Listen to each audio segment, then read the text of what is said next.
មើអើយអើយខ្មៅមីបងឮឈ្មោះនួនល្អងគេថាអូនខ្មៅតែតាមការពិតសាច់សមកខៃតែម្ដាយស្រីថ្លៃហើយខ្មៅពីតូច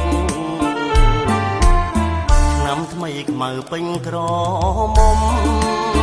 រូបល្អសែនសមគ្មានស្រីណាដូ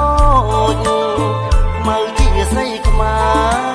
រគ្រប់លក្ខសំស្លូនប្រាជ្ញាក៏ឆ្លាតស្ដាប់ពីម៉ែអើ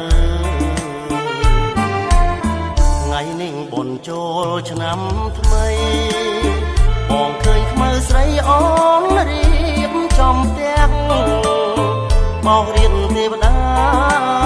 ដាក់ការថ្វាយព្រះដាំស្លរូតរះខ្មៅអើយអើយខ្មៅមីបងឮឈ្មោះនួនល្អងគេថាអូនខ្មៅ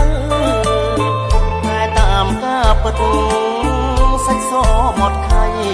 តែម្ដាយស្រីថ្លៃហើយខ្មៅពីតូចឆ្នាំថ្មីខ្មៅពេញក្រមុំរូបល្អសែនសមគ្មានស្រីណាដូចខ្មៅជាស្រីខ្មែ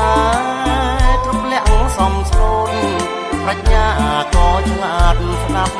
ពីម៉ែអើថ្ងៃនេះបុណ្យចូលឆ្នាំថ្មីបងឃើញខ្មៅស្រីអូនរៀបចំផ្ទះបោករៀនទេវតាដាក់ការថ្វាយព្រះដាំស្លរូតរះខ្មៅអើយអើយខ្មៅមីបងឮឈ្មោះនួនល្អងគេថាអូនខ្មៅតែតាមការពិតសាច់សមកខៃ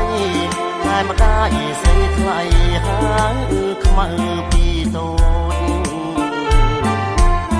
ឆ្នាំថ្មីខ្មៅពេញក្រមុំរូបល្អសែនសមគ្មានស្រីណាដូចខ្មៅជាស្រីខ្មែរគ្រប់លក្ខសំស្លូនប្រាជ្ញាក៏ឆ្លាតស្ដាប់ពីម៉ែអើថ្ងៃនេះបុណ្យចូលឆ្នាំថ្មីបងឃើញខ្មៅស្រីអូនរៀបចំផ្ទះបោករៀនទេវតាដាក់ការថ្វាយព្រះដាំស្លរូតរះ